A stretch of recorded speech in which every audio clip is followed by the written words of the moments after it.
तो कहानी की शुरुआत होती है एक बहुत ही मशहूर सिंगर से, जो अब बीमार होकर बिल्कुल बेड से लग गई थी।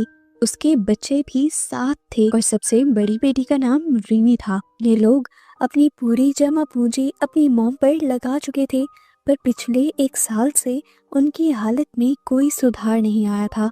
इसीलिए रीमी ने फैसला किया कि सब अपनी रूटीन के काम किया करेंगे और मॉम के पास एक बेल रख दी जाएगी। जब जरूरत होगी तो वो बुला लिया करेंगी। उनका चौथा बेटा टोनी उनसे बहुत प्यार करता था।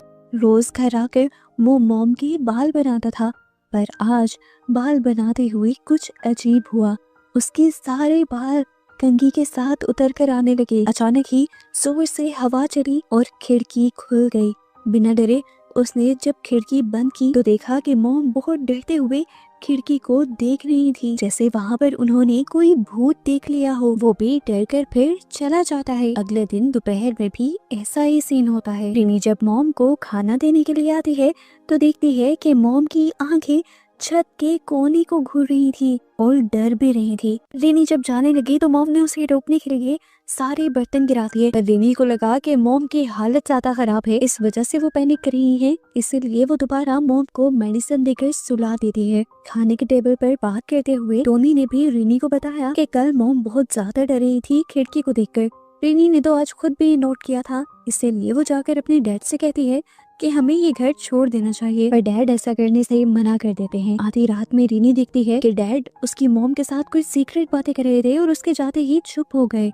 रीनी भी वापस अपने रूम में चली जाती है और सो जाती है।